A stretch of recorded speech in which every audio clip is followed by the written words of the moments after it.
It is Thursday, 8th day of May 2025.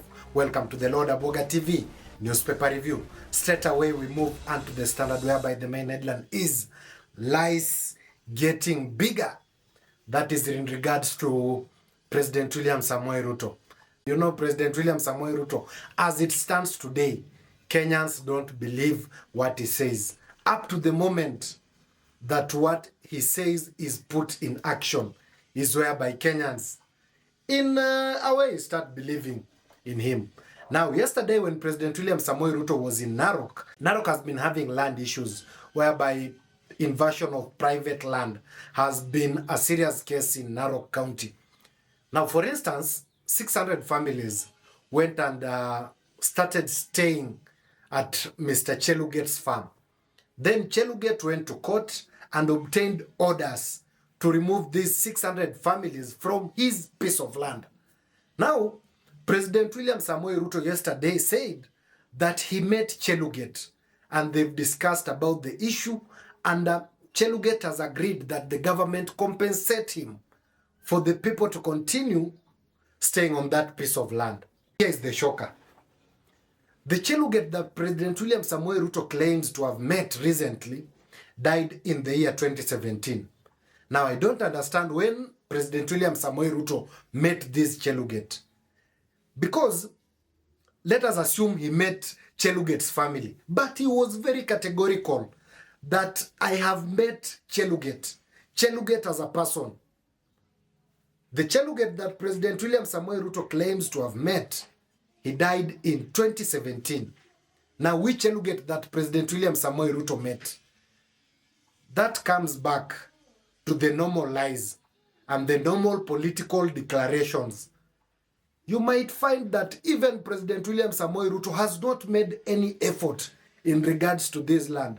But since at that time he was holding the microphone, it was the ample opportunity to please the masses and tell them that he had talked to Cheluget, which is so unfortunate. And he was very clear and very categorical. These are his words. Let me just take you through what President William Samoei Ruto said.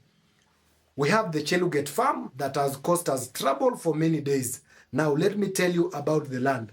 We have called Cheluget, sat down with him, and we have agreed that we will buy the farm as government, and those in there will continue living there. That is President William Samoei Ruto. He is very categorical, very clear. I've just read to you what he said. Listen in to what he said himself. Tuko na shamba hapa ya Cheluget. Imetuletea matatizo siku mingi. Sasa wacha mimi niwaambie. Maneno ya shamba ya Cheluget, tumeita Cheluget. Tumeketi chini na yeye.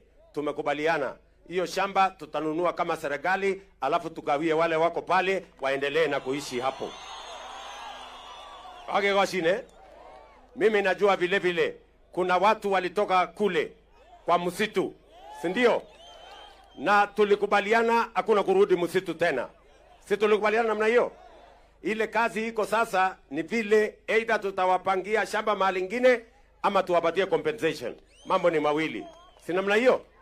Sasa najua list imetengenezwa hapa. Gole go job list na babi kata. Gole ile butaman.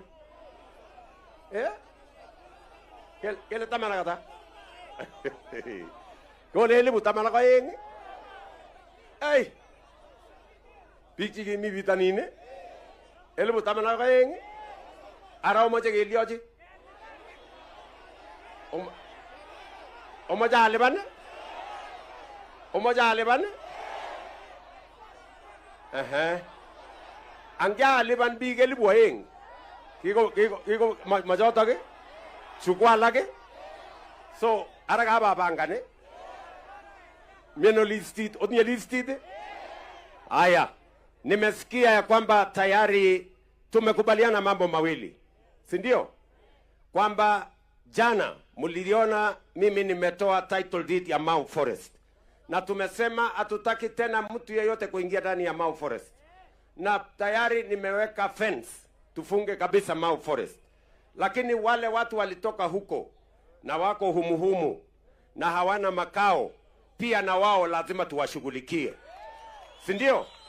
Kwa hivyo Bwana Omolo, huyu ndio PS wangu wa mambo ya interior, anasimamia hawa machief na hawa watu wengine.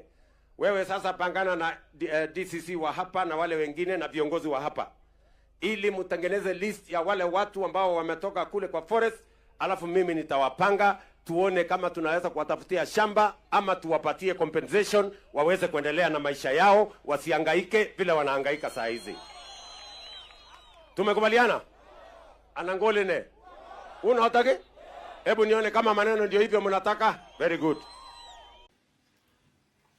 Mwenye masikio haambiwi sikia. Now how can we believe President William Samoei Ruto? One day people start building trust in you, the other day you lie unto them. Now how are we going to believe you, President William Samoei Ruto? Cheluget that you are claiming to have met, which Cheluget is this that you've met? Which Cheluget is this that you met President William Samoei Ruto? And so unfortunate. Standard writes, President William Samoei Ruto claim of meeting a man who died in 2017 was yet another eyebrow-raising entry in his growing anthology of alternative facts. Whether the president is an eager disciple of Joseph Goebbels' infamous doctrine, the greater the lie, the more likely it is to be believed, or it is prone to occasional imaginative detour remains anyone's guess.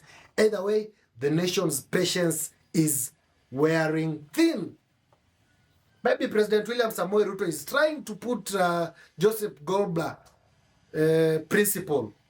When you lie again and again is when people believe you. But so unfortunate that Kenyan people have identified President William Samoei Ruto at an early stage as a liar. Very early. These are just some facts of the Cheluget land. Cheluget obtained the land in 1974, the 600-acre piece. Isaiah Cheluget was a former PC and he died in 2017, Kisumu. Then in 2009, people invaded his land. That was so unfortunate. Again, there on the Standard, there is a sub-headline, Black Smoke. Search for the new Pope. The process is ongoing. Once it is done, we will have to brief you. Then coming straight onto the Daily Nation, whereby the main deadline is misery of call to MPs guard before killing.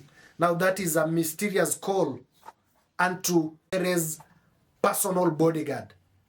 It was so unfortunate and I started believing that in one or another, either the bodyguard or the driver of Ong'ondo Were had taken part in murder of Kasipul Member of Parliament, because that thing was well organized, well choreographed, and it was on point.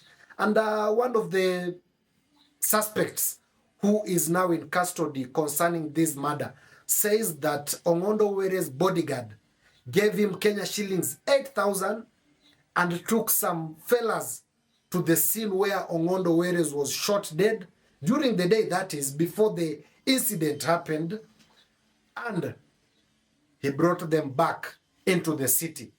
Now, because this suspect claims that he took the very, very people, unknown people, onto that scene and brought them again to town. Now, from capital city to Valley Arcade, 8,000 shillings, really? Does it really make sense? There was a sinister plan unto that. And the bodyguard is a main suspect, and he'll be helping investigation agencies to unravel the killing of Kasipul Member of Parliament. I think up to that, we don't have much onto our newspaper review. For this and many more, subscribe onto our YouTube channel at Lord Aboga TV. Remember to press the notification bell so that when we come up with this interesting political and governance content, YouTube will automatically notify you. Till next time, goodbye.